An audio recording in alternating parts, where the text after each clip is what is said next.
Naluri seorang pembantai sudah tertanam dalam diri Robert William Pickton sejak ia berusia 18 tahun saat kejadian 16 Oktober 1967. Pickton dan adiknya bernama David menabrak seorang bocah berusia 14 tahun hingga terluka. Pickton panik dan melaporkan kepada ibunya apa yang telah terjadi. Alih-alih membawa ke rumah sakit, ibu Pickton memerintahkan kedua anaknya untuk membuang bocah itu ke jurang hingga menghembuskan nafas terakhirnya. Namun sebelum kita lanjut, jangan lupa dukung channel ini agar terus semangat menyajikan kisah-kisah nyata menarik lainnya.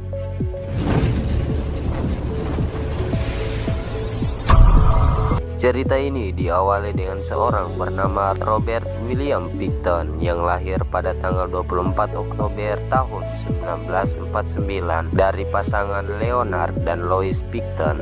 Mereka dikenal keluarga peternak babi di Port Wheatland, British Columbia. British Columbia adalah provinsi paling barat Kanada yang terletak di antara Samudra Pasifik dan Pegunungan Rocky.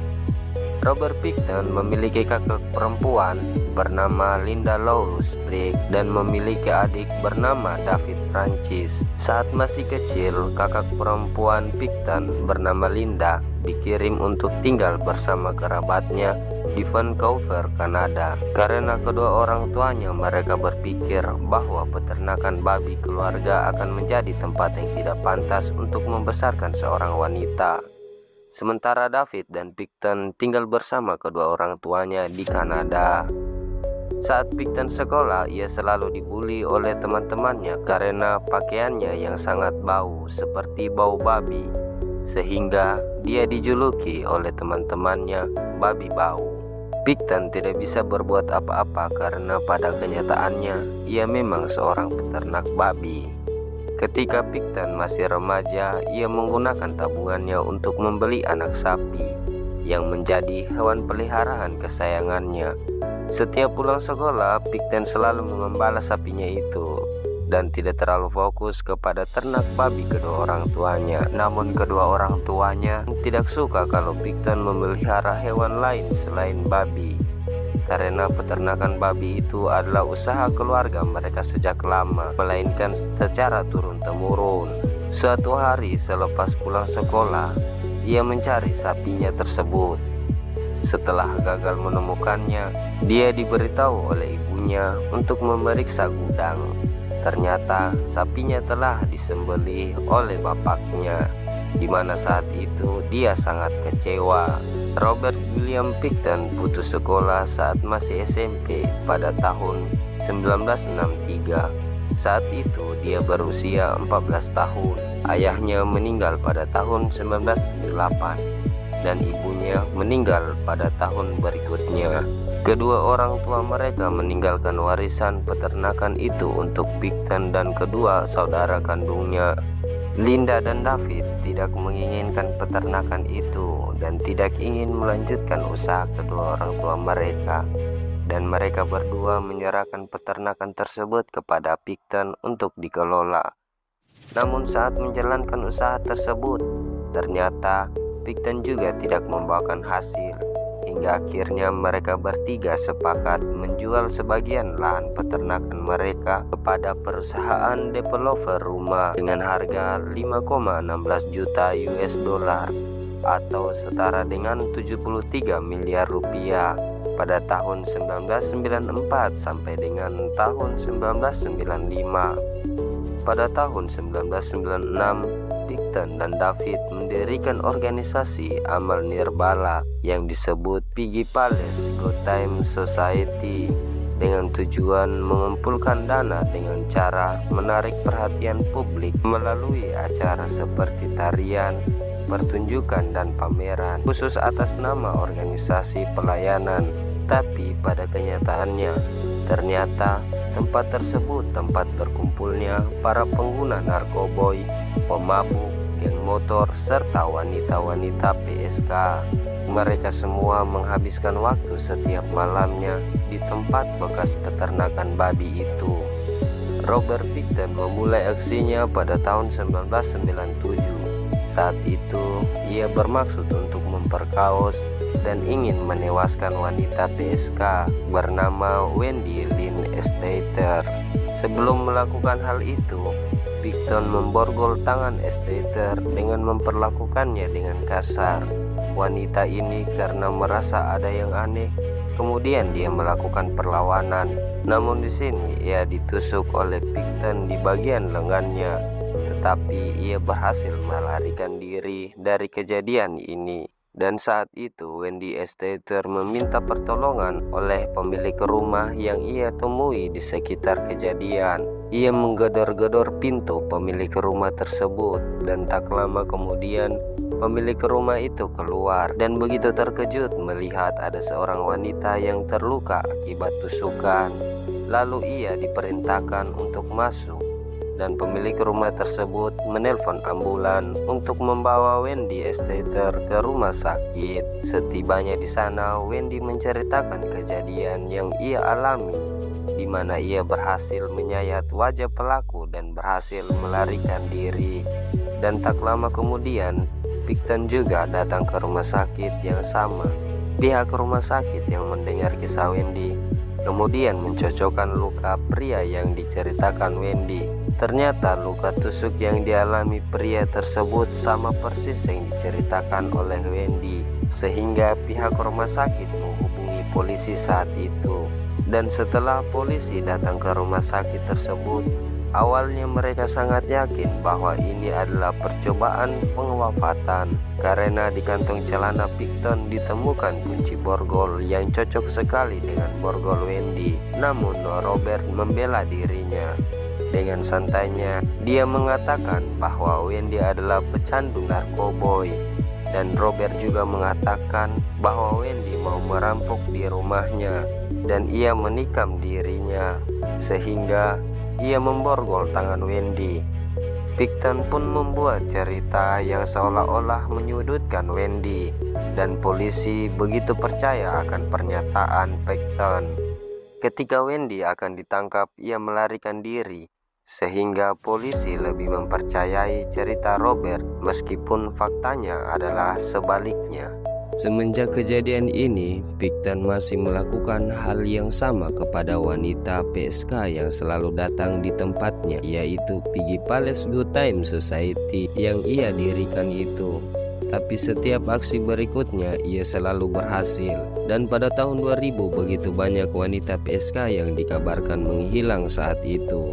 Namun saat itu polisi tidak menanggapi kejadian hilangnya wanita-wanita PSK tersebut, dikarenakan tidak adanya laporan dari keluarga korban. Hingga sampai pada tahun 2002 bulan Februari, ada seseorang yang melaporkan Robert Picton ke polisi bahwa Robert Picton ini memiliki banyak sekali senjata ilegal yang ia sembunyikan di rumahnya, sehingga polisi Vancouver, Kanada kemudian menyelidiki laporan itu. Dan benar saja, ternyata Picton memang menyimpan senjata-senjata ilegal, dan juga polisi menemukan beberapa barang-barang wanita di dalam rumah Robert Picton. Disinilah kecurigaan polisi makin mengarah kepada Robert.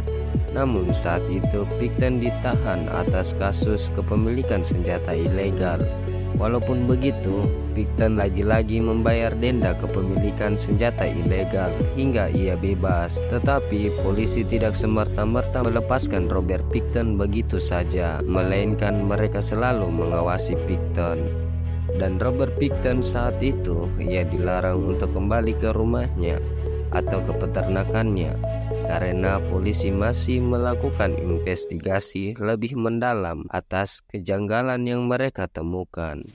Bersamaan dengan ini, polisi kemudian mengeluarkan surat perintah kedua untuk memeriksa barang-barang yang berada di dalam rumah Robert William Picton, sekiranya ada hubungannya dengan wanita-wanita PSK yang hilang selama ini atau beberapa tahun terakhir. Dan ternyata mereka menemukan barang milik Serena Abotsway dan DNA Mona Wilson yang sebelumnya polisi telah mendapatkan laporan akan hilangnya kedua wanita tersebut. Lalu Robert Picton kemudian ditangkap dan didakwa atas 2 pembantaian wanita, Saat Robert Pickton di dalam sel, seorang polisi menyamar menjadi tahanan untuk mencari informasi lainnya tentang kasus wanita-wanita yang hilang sejak tahun 1997. Dan tanpa Robert Pickton sadari bahwa pria yang berada di dalam selnya tersebut adalah petugas yang menyamar. Kemudian ia menceritakan semua kejahatannya, di mana ia telah memperkaos dan menewaskan sebanyak 49 wanita, dan ia menyesali dirinya karena targetnya belum sampai 50. Ia mengatakan bahwa dirinya mengiming-imingi korbannya dengan duit, alkohol, dan narkoboy. Ia kemudian membawa korbannya di yayasan miliknya untuk berpesta, dan setelah berpesta ia membawa korbannya di tempat tersembunyi. Kemudian ia menyuntikkan racun dan mencekiknya hingga mereka tidak bernafas. Kemudian Robert Pickton membawa mereka ke mesin jagal yang berada dekat peternakannya.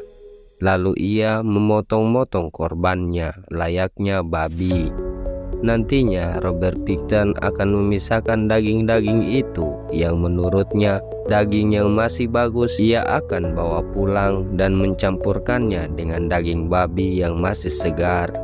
Lalu ia jadikan sosis untuk santapan para tamu-tamunya yang hadir di yayasannya, dan ia juga membagikan kepada tetangganya.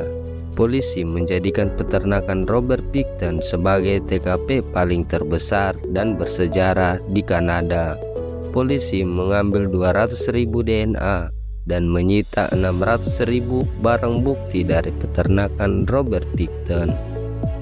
Atas kejadian ini, para arkeolog dan ahli forensik mereka harus menyatukan keahlian mereka untuk mengungkap kasus ini, karena mereka mesti menyaring 383.000 meter kubik tanah untuk mencari sisa-sisa manusia yang dihabisi oleh Robert Pickton. Diketahui biaya penyelidikan kasus ini diperkirakan mencapai 70 juta US dollar atau setara dengan 1 triliun rupiah.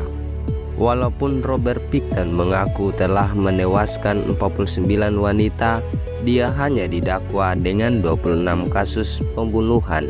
Hal ini terjadi karena polisi baru bisa menemukan dan mengaitkan 26 korban Robert Pickton. Sedangkan 23 korban lainnya tidak bisa ditemukan bukti karena proses yang begitu rumit. Akhirnya pada tanggal 9 Desember 2007, Robert Pickton baru dinyatakan bersalah dan ia dijatuhi hukuman penjara seumur hidup tanpa adanya kemungkinan untuk bebas. Dari informasinya, polisi masih terus mencari bukti lainnya di dalam rumah kediaman Robert Pickton. Terima kasih untuk kalian yang menonton video ini dari awal hingga selesai. Sekiranya ada kasus yang menarik untuk dibahas, silakan tulis di kolom komentar. Sekian dan sampai jumpa di video selanjutnya.